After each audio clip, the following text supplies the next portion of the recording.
हमारा मुद्दा ये है कि सोसाइटी के अंदर लड़कियों की तादाद लड़कों से ज्यादा है।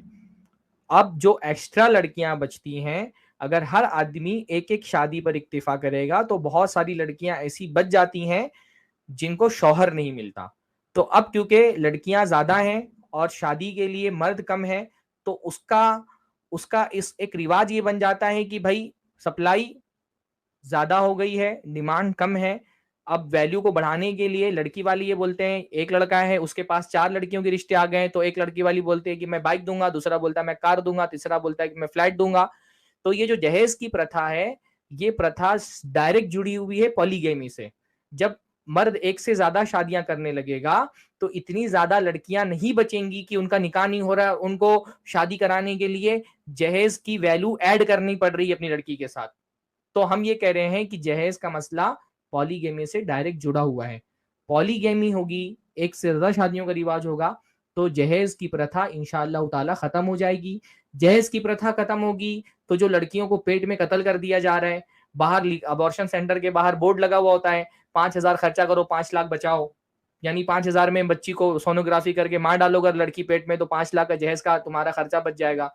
वो लड़कियों को पेट में कत्ल करने का जो एक रिवाज बना है वो खत्म होगा। तो हम कह रहे हैं कि पॉलीगेमी के सोसाइटी को बहुत सारे फायदे हैं, और उन फायदों की वजह से हम कह रहे सरफराज हैं साहब कि एक अगर दूसरे की तुम्हारी बात बीवी रखिए को ताकि मैं गिना जवाब गुजर भी दे रहा पाऊँ है तो आपको। तुम उसको कहो अगर कि आप इतनी बर्दाश्त कर सारी लो भाई, बात इतने सारे रखेंगे फायदे हैं, तो थोड़ा सा सब्र कर लो तुम इतने सारे फायदों के भाई, लिए। अगर आप इतनी सारी बात रखेंगे मैं जवाब कैसे दूंगा? एक एक छोटी छोटी हाँ बात इतनी रखते ताकि सारी मैं बात तो आपका हम जवाब शुरू भी से ही दे रखते पाऊँ। हुए आए ना। मैं अगर खामोश हो जाता हूँ, म्यूट लगा देता हूँ, तो इसका मतलब ये नहीं कि आप मेरे वक्त का ख्याल ना रखें। थोड़ा सा तो आप थोड़ा सा इंसानियत दिखाएं कि आप मुख्तसर बात रखें ताकि मैं उस पर जवाब भी दे सकूं। अभी आपने जो बड़ी अच्छी बात की, मैं तो उसको अच्छी कहूंगा क्योंकि आपके मुझसे अच्छी लगी मुझे।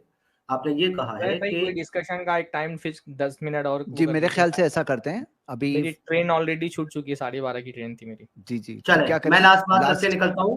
दस लास्ट बात मिनट हाँ करके रखिए, निकलता 10 हूँ, मिनट फाजिल में साहब। बात खत्म करते हैं। नहीं, 10 मिनट भी नहीं चाहिए मुझे, 2 ही मिनट चाहिए, उसके बाद आप डिस्कशन ओवर कर सकते हैं, कोई मसला नहीं है। आपने जो भी ये बात कही है सरफराज फैजी साहब मोहतरम मेरे, कि डॉरी होने की वजह से जो है वो बहुत सारी बच्चियों के निकाह नहीं हो रहे हैं, पॉलीगमी इसका एक रास्ता है। ये मैं ये कह रहा हूँ आपको, पॉलीगमी को आप पूरी दुनिया के ऊपर लागू नाफिज नहीं कर सकते, क्योंकि बाकी जो मजाहिब हैं, बाकी जो धर्म है, उनके जो बिलीफ हैं, उसके अकॉर्डिंग पॉलीगमी जो है वो अलाउ नहीं है। ना तो कॉन्स्टिट्यूशन में अलाउ है दूसरे मजाहिब वालों के लिए, और ना ही उनके अपने स्क्रिप्चर में। तो इस वजह से आप उसको इम्प्लीमेंट नहीं कर सकते हैं। अगर आप इसको इम्प्लीमेंट कर सकते हैं तो सिर्फ आप इस्लामियों पर इम्प्लीमेंट कर सकते हैं। और जैसा कि जैद साहब ने खुद ये बात कबूल की है कि यहाँ पर तादाद जो है वो कसीर तादाद नहीं है मुसलमानों की हिंदुस्तान के अंदर, तो अगर आप इसको सिर्फ मुसलमानों में इम्प्लीमेंट भी करते हैं तो भी ये रेशो जो है वो खत्म नहीं होगा, जिस पर आपको एतराज है। क्योंकि ये रेशो तब खत्म होगा जब पूरा हिंदुस्तान इसको फॉलो करे आपके मुताबिक। तो यहाँ पर मेरे भाई, अगर वो पूरा हिंदुस्तान इसको इम्प्लाई नहीं कर रहा है अपने ऊपर और फॉलो नहीं कर रहा है, तो चाहकर भी आप सिर्फ मुसलमान इसको इम्प्लाई करके नहीं खत्म कर सकते। तो ये सॉल्यूशन नहीं है।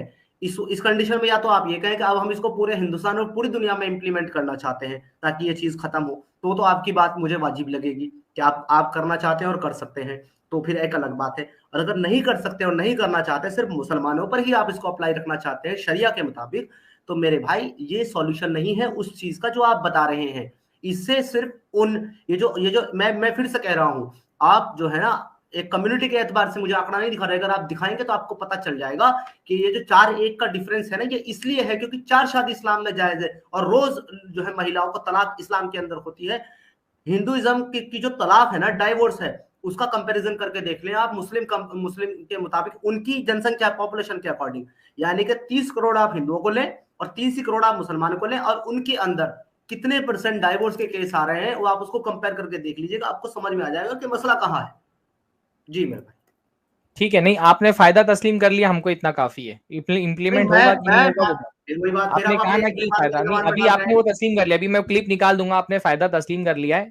अब वो उसको नाफिज कैसे करना है, उसका इम्प्लीमेंट कैसे होना चाहिए, हम ये बोल भी नहीं रहे कि इम्प्लीमेंट हो ही जाएगा, सब कर ही लेंगे। हमारा तो बेसिक मुद्दा था कि हमको फायदा साबित करना है कि इस्लाम ने जो ये रखा है एक से ज्यादा शादी की प्रथा, इसका फायदा है, वो आपने तस्लीम कर लिया। बाकी ये इम्प्लीमेंट दूसरे लोग मानेंगे कि नहीं मानेंगे वो हमारा मौजू ही नहीं है। बस इतनी काफी आज के डिबेट के लिए, इतनी बात। चलो, thank you so much for coming, अच्छा डिस्कशन हुआ और फिर मिलते रहेंगे। हाँ, थैंक यू सो मच। जी जी, मैं बहुत बहुत शुक्रगुजार हूँ जी आपका जैद पटेल जी साहब। और बाकी सब पैनलिस्ट का भी। और सरफराज साहब, अगर मेरी किसी बात से आपको दिल आजारी हुई हो, आपको तकलीफ हुई हो, तो आप मेरे भाई हैं, मेरे मोहतरम हैं, मेरे बुजुर्ग हैं, मैं आपसे माफी चाहता हूँ।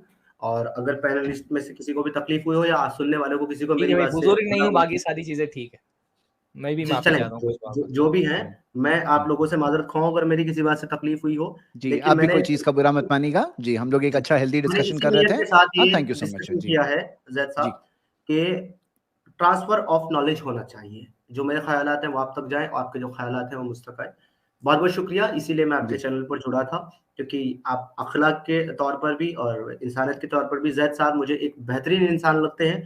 और जो चीज़ मैंने आपको बैक स्टेज बोली है वो मैं आपको यहाँ भी सामने बोलने में नहीं कतराऊंगा, क्योंकि मैंने आपको अक्सर कहा है कि मैं हकीकत को कभी भी छिपाने वाला इंसान नहीं हूँ, और उसको आम तौर पर खुले तौर पर बयान करता हूँ। आपके लॉजिक और आपके जो आर्ग्यूमेंट्स होते हैं ड्यूरिंग द डिबेट, मैं उनका कायल हूं, और आप बहुत बेहतरीन तरीके से अपनी बात को रखते हैं, बड़ी ही मोहब्बत और आदिलाना तौर पर और उसूल और आदाब के साथ। तो इसका मैं कायल हूं। होप सो कि जब आपका मेरा कभी डिस्कशन होगा तो वो एक बेहतरीन डिस्कशन होगा, और हम जो है एक मिसाल कायम करेंगे कि देखिए, बिना गाली गलौज किए और बिना बदतमीजी किए और बिना एक दूसरे की जो है पर्सनल अटैक किए भी एक बेहतरीन डिस्कशन किया जा सकता है। बहुत बहुत शुक्रिया आप सभी का। शुक्रिया जी, थैंक यू सो मच जी, शुक्रिया।